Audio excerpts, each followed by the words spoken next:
नमस्ते दोस्तों, code with Poonam में आपका फिर से स्वागत है। अगर आप यहाँ नए हैं तो हमारे चैनल को प्लीज लाइक करें, शेयर करें और सब्सक्राइब करें और ऐसे ही कोडिंग ट्यूटोरियल्स के लिए हमारे साथ जुड़े रहें।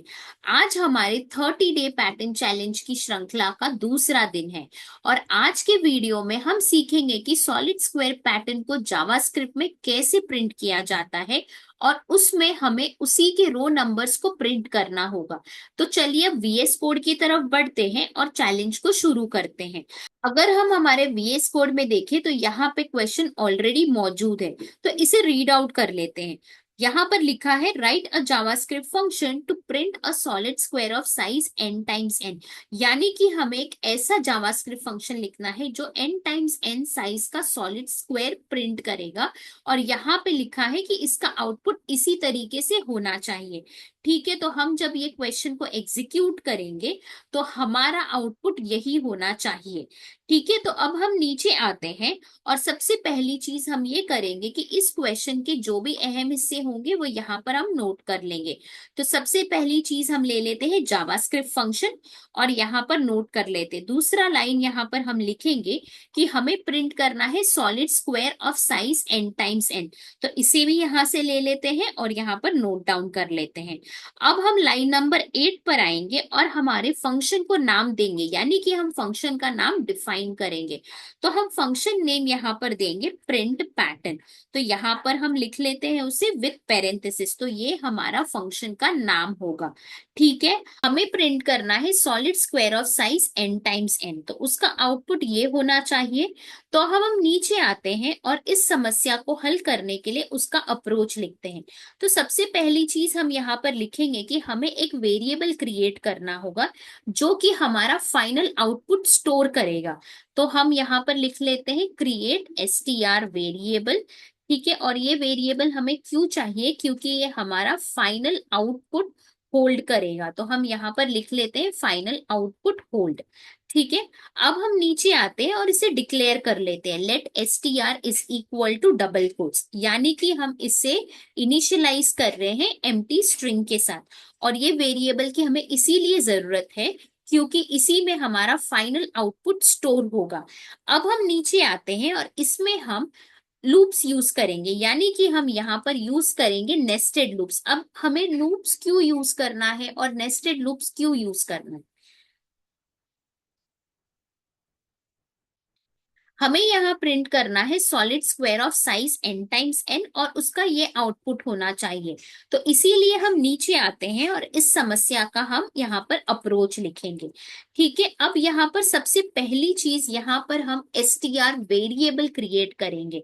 तो हम यहाँ लिख लेते हैं क्रिएट str वेरिएबल। अब हमें ये वेरिएबल की जरूरत क्यों है, ये वेरिएबल की जरूरत इसलिए है क्योंकि ये हमारा फाइनल आउटपुट होल्ड करेगा। तो यहाँ पर हम लिख लेते हैं होल्ड फाइनल आउटपुट। ठीक है, और हम नीचे आते हैं और इसे डिक्लेयर कर लेते हैं let str is equal to double quotes, यानी कि हम इसे एम्प्टी स्ट्रिंग के साथ इनिशियलाइज करके रख रहे हैं।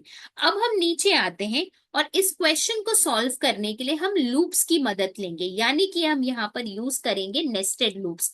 अब यहाँ पे नेस्टेड लूप्स क्यों यूज कर रहे हैं, क्योंकि अगर हम अपने आउटपुट को देखें तो यहाँ पर रोज भी है और कॉलम्स भी है, इसीलिए हमें नेस्टेड लूप्स यूज करना पड़ेगा। यानी कि एक लूप हमारा रो मैनेज करेगा, एक लूप हमारा कॉलम्स मैनेज करेगा।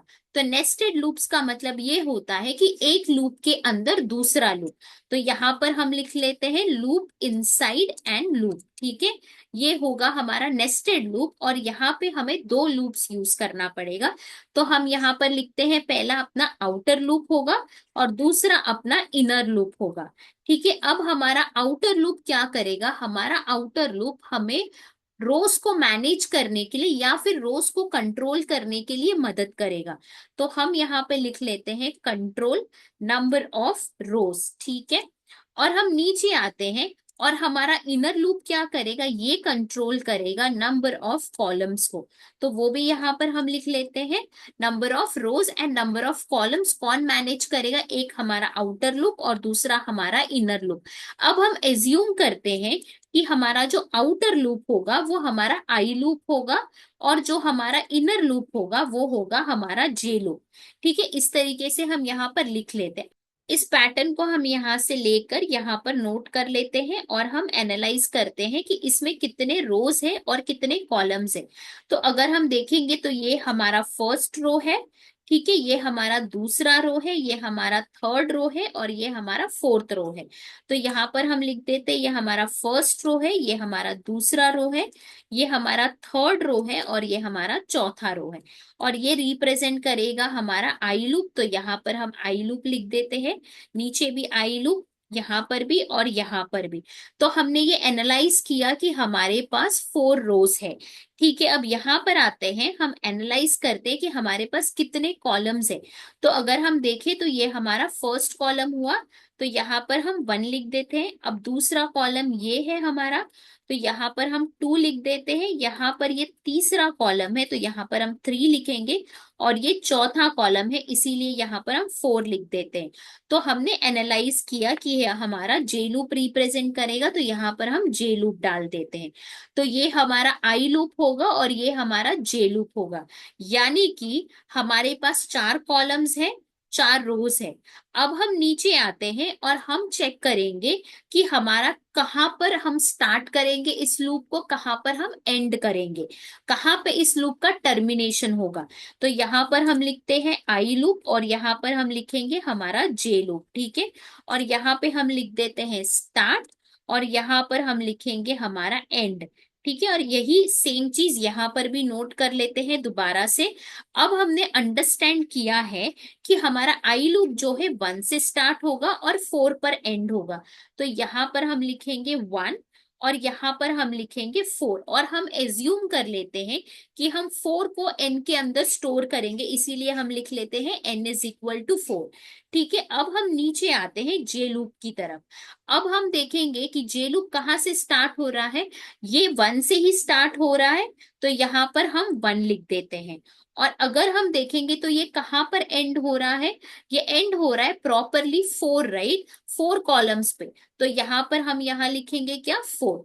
तो ये हमारा स्टार्ट भी 1 होगा और एंड भी 4 होगा, तो यहाँ पर हम लिख देंगे n इज इक्वल टू 4। और अगर हमें यहाँ पर लॉजिक लिखना है कि हम फॉर लूप के अंदर कैसे लिखेंगे, तो हम लिखेंगे let i is equal to 1, i is less than और is equal to n, i plus plus. ठीक है, अब यहाँ पर आते हैं हम जे लूप किस तरीके से लिखेंगे, let j is equal to 1, j less than और इज इक्वल टू n और j प्लस प्लस। तो इस तरीके से हम लिखेंगे। अब ये भी ध्यान रखना है कि हमारा जे लूप ही हेल्प करेगा हमें आउटपुट प्रिंट करने के लिए। तो हम यहाँ पर लिख लेते हैं आउटपुट प्रिंटिंग हमारी जे लूप की हेल्प से होगा। और हमें मेक श्योर करना है कि जब भी हम लूप रन कर रहे हैं तो हर बार हमें रो की वैल्यू प्रिंट करनी है। तो हर रो में हम उस रो का नंबर बार बार प्रिंट कराएंगे। तो अगर हम देखेंगे हमारा आई लूप है, ठीक है, आई लूप की वैल्यू प्रिंट हो रही है यहाँ पर 1, यहाँ पर आई लूप की वैल्यू 2 होगी तो यहाँ पर 2 प्रिंट होगी, यहाँ पर आई की वैल्यू 3 होगी तो 3 प्रिंट होगी, यहाँ पर अगर 4 होगी तो 4 प्रिंट होगी, 4 टाइम्स 4 यहाँ, इसीलिए n टाइम्स n। तो यही हमें आउटपुट देना है कि 1 से लेके 4 तक हर बार हमें रो नंबर प्रिंट करना है। तो हर रो में हम उसी का रो नंबर बार बार प्रिंट कराएंगे, यानी कि हम यहाँ पर हमें आई की वैल्यू प्रिंट करानी है। ठीक है, तो अब हम नीचे आते हैं और हम अपना फॉर लूप लिखेंगे यहाँ पर। तो हम लिखते हैं for let I is equal to 1, I less than और is equal to n and I plus plus हो जाएगा। अब इसके अंदर हमारा जे लूप रन होगा, यानी कि हमारा इनर लूप रन होगा। तो हम लिखते हैं for let j is equal to 1, j less than और is equal to n, j plus plus. फिर से फ्लावर फ्रेजेस लिखेंगे। यहाँ पर हमें हमारा पैटर्न प्रिंट करना है, राइट। हमारा जे लूप हमें आउटपुट प्रिंट करेगा। और हमने नोटिस किया है यहाँ पर कि हमें आई की वैल्यू प्रिंट करानी है, राइट। लेकिन हमें डायरेक्टली प्रिंट नहीं कर सकते क्योंकि हमें ये फाइनल आउटपुट चाहिए। तो हम इस str की वेरिएबल की मदद से हम इसमें स्टोर करेंगे और बाद में हम इसे प्रिंट करेंगे। तो यहाँ पर आएंगे हम और हम लिखेंगे क्या, यहाँ पर str plus is equal to I लिखेंगे। तो इससे ये होगा कि इसके अंदर बार बार आई की वैल्यू अपडेट होती रहेगी। और हमें कर्सर क्या करना है, हर बार नेक्स्ट लाइन पे लेकर जाना है। जैसे ही लूप खत्म होगा, यानी कि फर्स्ट लाइन प्रिंटिंग खत्म होगी, हमारा कर्सर नेक्स्ट लाइन पे आना चाहिए। इसीलिए हम यहाँ पर आएंगे और यहाँ हम लिखेंगे str plus is equal to double quotes backward slash of n. यानी कि ये हमारा कर्सर नेक्स्ट लाइन पर लेकर जाएगा। और जैसे ही हमारा दोनों लूप एग्जीक्यूशन खत्म होगा, फिर हम यहाँ पे फाइनली हमारा str वेरिएबल प्रिंट कर देंगे। इस तरीके से हमें हमारा फाइनल आउटपुट मिल जाएगा। हमने अब ये अंडरस्टैंड कर लिया है कि कितने नंबर ऑफ रोज है, कितने नंबर ऑफ कॉलम्स है, कितने लूप यूज करने हैं, कहाँ पर ये लूप शुरू होगा, कहाँ पर ये लूप टर्मिनेट होगा, और कौन सा लूप हमें आउटपुट प्रिंट करने में हेल्प करेगा। और यहाँ पर हमने फॉर लूप भी देखा कि हमें कैसे लिखना है। अब हम इसकी वर्किंग अंडरस्टैंड करते हैं, लाइन बाय लाइन ये एग्जीक्यूट होगा कैसे। इसलिए हम यहाँ पर लिख लेते हैं वर्किंग, ओके। और हम यहाँ से i is equal to 1, I less than और इज इक्वल टू n, और i प्लस प्लस यहाँ से लेकर यहाँ पर लिख लेते हैं। और हम इसमें हम अपने वैल्यूज को सब्स्टिट्यूट करेंगे। तो i इज इक्वल टू 1 है, यानी कि यहाँ पर 1 लिखना होगा। और ये जो हमारा n है वो हो जाएगा 4, क्योंकि हमने यहाँ पे स्टोर किया था n इज इक्वल टू 4, इसीलिए हम यहाँ पर 4 लिख रहे हैं। अगर हम अब कंडीशन टेस्ट करेंगे, क्या 1 4 से छोटा है, हाँ छोटा है, तो ये कंडीशन सेटिस्फाई हो रहा है, इसीलिए ये ट्रू हो जाएगा। और जैसे ही ये ट्रू होगा, ये अंदर जाएगा और ये फॉर लूप एग्जीक्यूट करेगा, यानी कि हमारा दूसरा लूप जे लूप एग्जीक्यूट करना शुरू करेगा। तो हम इसे यहां से ले लेते हैं और यहाँ पर हम नोट करते हैं और वैल्यू सब्स्टिट्यूट करते हैं। तो j इज इक्वल टू 1 है, j लेस देन और इज इक्वल टू n है, तो यहाँ पर आ जाएगा 1 और यहाँ पर आ जाएगा 4। अगर हम कंडीशन टेस्ट करेंगे इसकी, तो ये तो ट्रू हुई, करेक्ट, बिकॉज 1 छोटा है 4 से, इसलिए यहाँ पर हम ट्रू लिख देंगे। और यहाँ पर हमें क्या प्रिंट हो जाएगा, हमें i की वैल्यू प्रिंट करनी है, राइट। तो यहाँ पर हमें मिलेगा 1, तो हम यहाँ पर 1 लिखेंगे। तो पहली बार हमें 1 मिल गया बिकॉज ये कंडीशन ट्रू है और i की वैल्यू प्रिंट हो गई। अब उसके बाद j की वैल्यू इंक्रीज होगी, राइट, j प्लस प्लस है तो j की वैल्यू इंक्रीज होगी।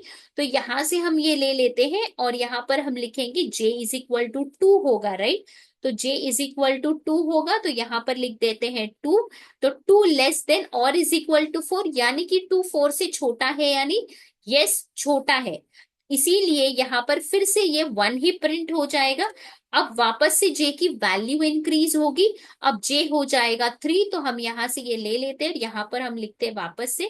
तो j इज इक्वल टू 3 होगा, 3 लेस देन और इज इक्वल टू 4, यानी कि ये फिर से ट्रू ही होगा। और फिर से i की वैल्यू यहाँ प्रिंट हो जाएगी, क्योंकि अब तक i की वैल्यू नहीं चेंज हुई है, i इज इक्वल टू 1 पे ही हम रन कर रहे हैं, इसीलिए ये फिर से 1 हो जाएगा। उसके बाद क्या होगा, दोबारा से j की वैल्यू इंक्रीज होगी और j की वैल्यू हो जाएगी 4। तो यहाँ पर हम लिखेंगे j is equal to 4, 4 less than और इज इक्वल टू 4। अब हम देखेंगे तो 4 से 4 छोटा नहीं है, बट 4 इज इक्वल टू है, राइट, इसीलिए यहाँ पे फिर से ये ट्रू हमें मिलेगा और यहाँ पे 1 प्रिंट हो जाएगा। इसके बाद क्या होगा, j की वैल्यू दोबारा इंक्रीज होगी, यानी कि j की वैल्यू होगी 5, ठीक है। और हम अब कंडीशन टेस्ट करेंगे, 5 लेस देन और इज इक्वल टू 4। अगर हम यहाँ देखेंगे तो ये फॉल्स होगा, इसीलिए यहाँ पर ये टर्मिनेट हो जाएगा। तो हमें यहाँ पे लिखना होगा टर्मिनेशन होगा, यहाँ पर लूप यहाँ टर्मिनेट होगा। और हमें फिर यहाँ पर आउटपुट क्या मिलेगा, यानी कि हमारा फाइनल str पहले एग्जीक्यूशन के बाद 4 टाइम 1 स्टोर कर लेगा, क्योंकि हमने यहाँ पे देखा, राइट, जब J1 है तो I की वैल्यू प्रिंट हो रही है, J2 है तब I की वैल्यू प्रिंट हो रही है, J3 है तब I की वैल्यू प्रिंट होगी, और J4 होगा तब I की वैल्यू प्रिंट होगी। और जैसे ही J5 होगा कंडीशन फेल हो जाएगी, इसीलिए लूप टर्मिनेट हो जाएगा, और हमें STR के अंदर पहले एग्जीक्यूशन के बाद हमें 4 टाइम्स 1 मिल जाएगा। तो अगर हम देखेंगे तो हमने ये I इज इक्वल टू 1 के लेवल पे हमने पहला आउटपुट हमारा मिल गया है, यानी कि STR के अंदर ये स्टोर हो चुका है। अब इसके बाद I की वैल्यू इंक्रीज होकर I इज इक्वल टू 2 हो जाएगी, तो यहाँ पर हम लिख लेते हैं I is equal to 2, 2 less than और इज इक्वल टू 4। अगर हम कंडीशन टेस्ट करें दोबारा से तो ये ट्रू है, इसीलिए अब जाकर ये जे लूप एग्जीक्यूट होगा।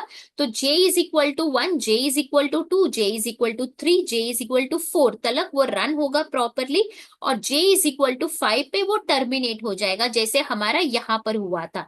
तो हम फिर से जे लूप का एग्जीक्यूशन देखते हैं। तो जब J इज इक्वल टू 1 होगा, 1 लेस देन और इज इक्वल टू 4 होगा, और ये ट्रू होगा। लेकिन यहाँ पर हमें I की वैल्यू प्रिंट करनी है, राइट। तो यहाँ पर हम आते हैं और हमारी I की वैल्यू क्या हो जाएगी यहाँ पर 2, तो यहाँ पर हमें 2 प्रिंट करके देंगे।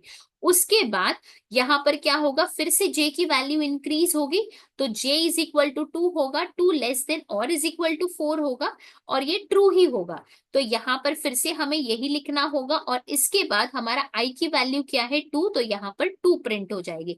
फिर से J की वैल्यू इंक्रीज होगी, तो J इज इक्वल टू 3 होगा, 3 लेस देन और इज इक्वल टू 4 होगा, और ये कंडीशन अगर हम टेस्ट करेंगे तो दोबारा से ये ट्रू ही होगा।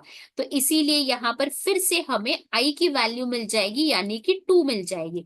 उसके बाद फिर से J की वैल्यू इंक्रीज होगी, तो J इज इक्वल टू 4 होगा, 4 लेस देन और इज इक्वल टू 4, फिर से ये ट्रू होगा, क्योंकि 4 से छोटा तो नहीं है, पर 4 इज इक्वल टू 4 है, इसीलिए ये ट्रू हो जाएगा यहाँ पर। और उसके बाद हमारा यहाँ पे आउटपुट क्या इसमें मिल जाएगा, दोबारा से 2 मिल जाएगा।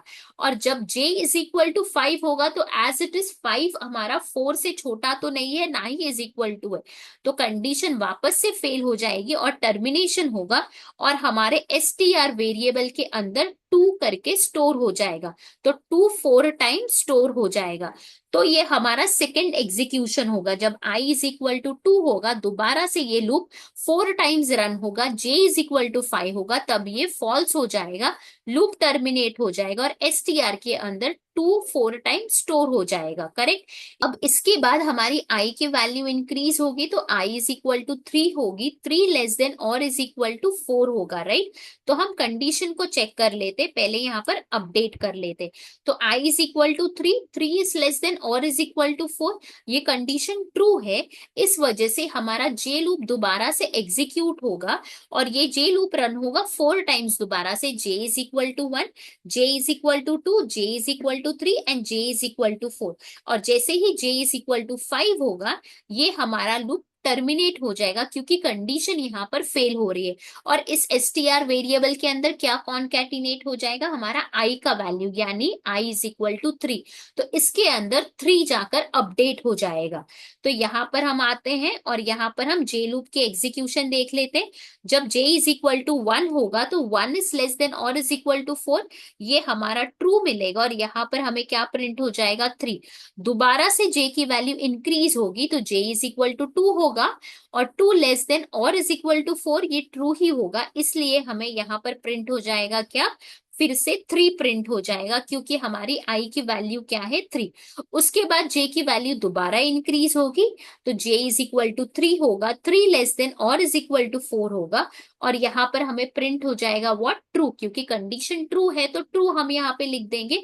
और हमें प्रिंट यानी कि क्या करने को होगा, यहाँ पे 3 हम यहाँ पे डाल देते हैं, क्योंकि हमारी I की वैल्यू 3 है। उसके बाद J इज इक्वल टू 4 होगा, 4 इज लेस देन और इज इक्वल टू 4, 4 से छोटा नहीं है, बट 4 से इक्वल है, इस वजह से हमें ट्रू ही मिलेगा। तो यहाँ पे दोबारा से क्या प्रिंट हो जाएगा, हमारा 3 ही प्रिंट हो जाएगा, तो यहाँ पर हम 3 लिख देते हैं।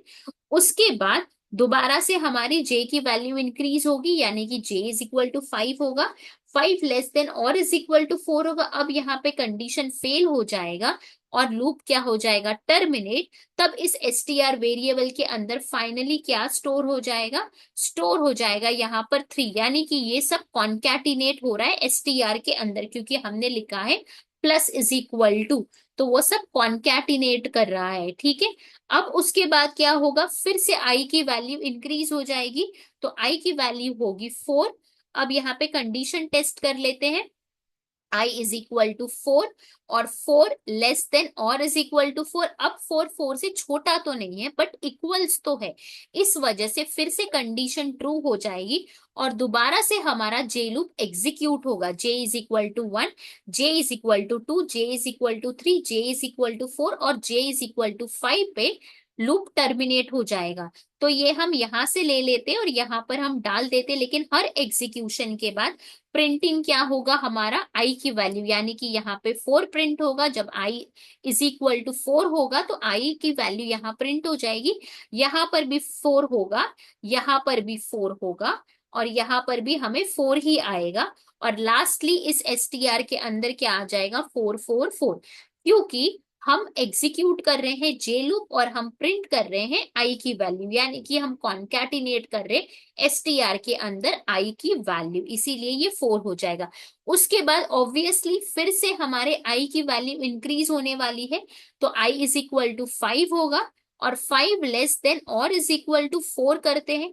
अब यहाँ पे कंडीशन फेल हो जाएगी और इस वजह से हमारे दोनों भी लूप्स क्या हो जाएंगे, टर्मिनेट हो जाएंगे। तो ये हमारे दोनों लूप्स का एंड होगा और इसके बाद ही हमारा फाइनल आउटपुट हम प्रिंट करेंगे, यानी कि एसटीआर वेरिएबल, जिसमें हमने हर एग्जीक्यूशन के बाद कॉन्कैटिनेशन किया है। तो फाइनली हमें एसटीआर वेरिएबल मिल जाएगा आउटपुट के साथ। अब हम सेम चीज करेंगे फंक्शन के अंदर। तो सबसे पहली चीज हम यहाँ पे टर्मिनल अपना ओपन कर लेते हैं राइट साइड में, ठीक है। और हम यहाँ पर आते हैं और यहाँ पर हम हमारा फंक्शन लिखते हैं। तो यहाँ पर हम लिखेंगे फंक्शन और हमारा फंक्शन का नेम होगा print pattern, parenthesis, flower braces, और हम यहाँ पर कॉल करते हैं फंक्शन को प्रिंट पैटर्न और इसमें हम 4 एज अ वैल्यू पास करेंगे और यहाँ पर हम रिसीव कर लेते हैं एज अ एन। और यहाँ पर आते हैं, हम लिखेंगे console dot log of n और इसे टेस्ट कर लेते हैं टर्मिनल में। यहाँ पर हम लिखेंगे नोड 02 पैटर्न चैलेंज, तो लिख लेते हैं। यहाँ पर हमें क्या मिल गया है, 4, यानी कि जो हम यहाँ से वैल्यू पास कर रहे थे वो वैल्यू यहाँ पर आ रही है और प्रिंट भी हो रही है। अब यहाँ पर हम सबसे पहली बात, हम एसटीआर वेरिएबल को इनिशियलाइज करेंगे एम्प्टी स्ट्रिंग के साथ। उसके बाद हम हमारे नेस्टेड लूप्स को लिखेंगे। तो यहाँ पर हम लिखते हैं for let I is equal to 1, I is less than or is equal to n I plus plus। उसके बाद हम यहाँ पर आएंगे, लिखेंगे for let j is equal to 1, j less than or is equal to n j plus plus। फिर flower braces के अंदर हम पहले आई की वैल्यू और जे की वैल्यू पहले देख लेते, उसके बाद हम कॉन्कैटिनेशन करेंगे। सो कंसोल डॉट लॉग ऑफ, यहाँ पर हम आते आई लिखेंगे, हाइफन लिख देते हैं और यहाँ पर वापस से आई लिख देते हैं, कॉमा करेंगे, यहाँ पर जे लिखेंगे और यहाँ पर हाइफन लिख के वापस से हम जे लिख देते हैं। अब हम एग्जीक्यूट करते हैं, यहाँ पर फिर से हम लिखते हैं नोड 02 पैटर्न डॉट जेएस और हिट करते एंटर। जैसे ही हिट करते हैं हमें क्या आउटपुट मिल रहा है, यहाँ पर जब आई की वैल्यू 1 है, जे कितनी बार रन हो रहा है, 4 टाइम्स, यही तो हमने देखा है। जब आई की वैल्यू 1 है तो जे रन हो रहा है 4 टाइम्स और जैसे ही जे इज इक्वल टू 5 होगा लूप टर्मिनेट हो रहा है। सेम यहाँ पर जब आई की वैल्यू 2 है तो दोबारा से जे 4 टाइम्स रन हो रहा है। जब आई की वैल्यू 3 है तब दोबारा से 4 टाइम्स और जब आई की वैल्यू 4 है तब दोबारा से 4 टाइम, यानी कि हर बार ये लूप 4 बार रन हो रहा है और हमें इसके अंदर हमें आई की वैल्यू प्रिंट करानी है। तो अब हम यहाँ पर आते हैं, हम करेंगे क्या, STR plus is equal to, यहाँ पर हम लिख देंगे आई, क्योंकि हमें फाइनल आउटपुट चाहिए, राइट। फाइनल आउटपुट एसटीआर के अंदर हम स्टोर कर रहे हैं, इसीलिए हम कॉन्कैटिनेट कर रहे हैं। जो भी आउटपुट होगा, यहाँ पे 4 टाइम्स 1 मिल रहा है, यहाँ पे 4 टाइम्स 2 मिलेगा, यहाँ पे 4 टाइम्स 3 और यहाँ पे 4 टाइम्स 4। तो ये हम कॉन्कैटिनेट करके इसके अंदर अपडेट कर देंगे, तो हर एग्जीक्यूशन के बाद इस तरीके से हमें मिल जाएगा। अब हमने यहाँ पर आके हम इसे कंसोल कर लेते हैं, console dot log of STR भी, और इसे कमेंट आउट कर दिया है। तो हम देखते हैं हमारा आउटपुट क्या आता है, तो इसे क्लियर करते हैं, नोड 02 pattern.js। तो अब देख रहे हैं कि हमें आउटपुट तो मिल रहा है, लेकिन हमें आउटपुट सिंगल लाइन में मिल रहा है, इसीलिए हमें इसे यूज करना होगा, जो हमने यहाँ पे लिखा था STR plus is equal to double quotes backward slash n, जो हमें नेक्स्ट लाइन पर कर्सर को लेकर जाएगा। तो जैसे ही हमारा ये लूप एग्जीक्यूट होगा, उसके बाद हमें नेक्स्ट लाइन पर लेके जाना है। तो हम लिखेंगे STR plus is equal to double quotes backward slash of n. अब हम सेव करते हैं और फिर से रन करते हैं नोड 02 pattern.js। अगर हम देखें तो हमें आउटपुट यहाँ पे मिल गए, एग्जैक्ट आउटपुट, लेकिन एक डिफरेंस है इस आउटपुट में। एक डिफरेंस ये है कि हमें एक और लाइन मिल रहा है, यानी कि एक और स्पेस ऐड हो रहा है, बिकॉज जैसे ही ये जे लूप एग्जीक्यूट हो जाता है, फिर से कर्सर हमें नीचे लेके चला जा रहा है, तो हमें इस स्पेस को रिमूव करना पड़ेगा। इसलिए हम यहाँ पर यूज करेंगे ट्रिम मेथड, तो इसलिए लिख लेते हैं डॉट ट्रिम, और हम दोबारा से एग्जीक्यूट करते हैं यहाँ पर। सो नोड लिखेंगे 02 pattern.js लिखेंगे, और जैसे ही हम लिखेंगे हमें हमारा एग्जैक्ट आउटपुट मिल रहा है। अब हम ये कंसोल डॉट लॉग एन को भी कमेंट आउट कर लेते हैं, और हमारा टर्मिनल हम क्लियर करते हैं, और हम लिखेंगे यहाँ पर क्या, नोड 02 pattern.js, और जैसे ही हम लिखते हैं हमें हमारा एग्जैक्ट आउटपुट मिल रहा है। ही हमारा क्वेश्चन भी कह रहा था कि तुम हमें ये एग्जैक्ट आउटपुट दे दो, तो हमें ये फाइनल आउटपुट मिल गया। अब हम एक काम करते, एक बार और इसे रिकैप कर लेते हैं। तो हमें यहाँ पे करना क्या था, हमें एक जावास्क्रिप्ट फंक्शन लिखना था, जो कि हमें solid square of size n times n print करके देगा, और ये हमारा आउटपुट होना चाहिए। तो हम नीचे आए और हमने क्या किया, इस क्वेश्चन के अहम हिस्से को लिख लिया, और यहाँ पे हमने उसका फंक्शन नेम भी डिफाइन कर दिया कि वो प्रिंट पैटर्न होगा। अब हम नीचे आए और हमने यहाँ पर अप्रोच लिखा कि हम इस क्वेश्चन को सॉल्व कैसे करेंगे। तो सबसे पहले हमने एक एसटीआर वेरिएबल क्रिएट किया, ताकि हम अपना फाइनल आउटपुट इसके अंदर स्टोर करें, और हमने यहाँ पे डिक्लेयर किया और इसे इनिशियलाइज किया एम्प्टी स्ट्रिंग के साथ। और हमने अंडरस्टैंड किया कि यहाँ पे हमें नेस्टेड लूप यूज करना पड़ेगा, और यहाँ पे दो लूप इस्तेमाल होंगे, एक आउटर लूप होगा और एक इनर लूप होगा। आउटर लूप हमारा नंबर ऑफ रोज कंट्रोल करेगा, इनर लूप होगा जो नंबर ऑफ कॉलम्स कंट्रोल करेगा। और हमने ये एज्यूम किया कि हमारा आउटर लूप आई लूप होगा, हमारा इनर लूप जे लूप होगा। और हम नीचे आए और यहाँ पे हमने लिखा यहाँ पर कि हमारे पास कितने रोज है, कितने कॉलम्स है। तो हमने आइडेंटिफाई किया, एनालाइज किया, और उसके बाद हम नीचे आए और उसी के बेसिस पे हमने यहाँ पर अपना स्टार्ट पॉइंट और एंड पॉइंट लिखा। और हमने ये भी अंडरस्टैंड किया कि ये हर बार आई की वैल्यू प्रिंट हो रही है यहाँ पर, और हमारा कौन सा लूप हमें हेल्प करेगा प्रिंट करने के लिए, हमारा जे लूप। उसके बाद और हम नीचे आए और हमने हमारा फॉर लूप लिखा, और इस फॉर लूप के अंदर हमने हमारा आई लूप लिखा, उसके अंदर हमने जे लूप लिखा, और हमने हमारे आई की वैल्यू को एसटीआर के अंदर कॉन्कैटिनेट कर दिया, राइट। जैसे ही हमारा जे लूप एग्जीक्यूट होगा, हमें कर्सर को नीचे लेके जाना था, इसीलिए हमने उसके साथ कॉन्कैटिनेट किया बैकवर्ड स्लैश ऑफ एन। अब जैसे ही ये लूप एग्जीक्यूशन खत्म होगा, उसके बाद हम इसको क्या करेंगे, फाइनल एसटीआर को प्रिंट कर लेंगे, जो कि हमारा फाइनल आउटपुट होगा। फिर उसके बाद हम अंडरस्टैंड किए नीचे की हमारा वर्किंग कैसे होगा, जब आई की वैल्यू 1 होगी तो जे कितनी बार रन होगा। इसी तरीके से हमने अंडरस्टैंड किया 1 से लेके 4 तक तो आई रन होगा। उसके बाद जैसे ही आई की वैल्यू 5 होगी, वो लूप टर्मिनेट हो जाएगा। और जब आई की वैल्यू 1 होगी, या आई की वैल्यू 2 होगी, आई की वैल्यू 3 होगी, और आई की वैल्यू 4 होगी, तब जे लूप हमारा 4 टाइम्स रन होगा, और जैसे ही जे इज इक्वल टू 5 होगा, जे लूप भी टर्मिनेट हो जाएगा, और हर एग्जीक्यूशन के वक्त वो, हर इंक्रीमेंट के वक्त वो हमारा आई लूप का वैल्यू यानी कि आई की वैल्यू वो प्रिंट करता जाएगा। उसके बाद हम नीचे आए और हमने यहाँ पे क्या लिख दिया कि फाइनली जब सब हो जाएगा तो हमें हमारा आउटपुट प्रिंट करना है। और फिर हम नीचे आते हैं और सेम चीज हम फंक्शन के अंदर लिखते हैं, फंक्शन प्रिंट पैटर्न, और लाइन नंबर 55 पे हम कंसोल करते हैं एन, ताकि हम देख सके कि हमारा फंक्शन प्रॉपरली एग्जीक्यूट हो रहा है कि नहीं। फिर हमने यहाँ पे एसटीआर को इनिशियलाइज किया एम्प्टी स्ट्रिंग के साथ, और हमने हमारे दोनों लूप्स लिखे, और हमने चेक किया कि कितनी बार क्या एग्जीक्यूशन हो रहा है यहाँ पर। उसके बाद हमने कॉन्कैटिनेट किया, और लाइन नंबर 62 में हमने लिखा कि इसे नेक्स्ट लाइन पर लेकर जाओ, और फिर फाइनली लाइन नंबर 64 पे हमने इसे प्रिंट कर दिया जब हमारा लूप टर्मिनेट हो जाएगा। और हम यहाँ पे ट्रिम मेथड यूज कर रहे हैं ताकि हमें एडिशनल लाइन और एक ना मिले। तब हम उसके बाद लाइन नंबर 66 पे आते हैं और इसे इन्वोक करते हैं। फंक्शन इन्वोकेशन बहुत जरूरी होता है, वरना हमारा फंक्शन काम नहीं करेगा। तो फंक्शन लिखने के बाद फंक्शन इन्वोकेशन मस्ट होता है, इसीलिए हमने फंक्शन को इन्वोक कर लिया और हमें हमारा एग्जैक्ट आउटपुट मिल गया। हम इसे क्लियर कर लेते हैं और एक बार रन करते हैं node 0 two pattern dot JS, और हम देखेंगे कि हमें सेम आउटपुट मिल रहा है जो हमें चाहिए था। तो आप लोग क्या करिए कि एन की वैल्यूज को चेंज करके ट्राई करिए कि क्या आपको रिजल्टेंट आ रहा है, और कमेंट्स में बताइए कि क्या रिजल्ट आया। अगर आपको वीडियो पसंद आया है तो प्लीज लाइक करिए, शेयर करिए, और चैनल को सब्सक्राइब करना मत भूलिएगा। तब तक कोडिंग करते रहिए, सीखते रहिए और ग्रो करते रहिए, और मैं आपको मिलूंगी नेक्स्ट वीडियो में। Thank you so much, take care guys.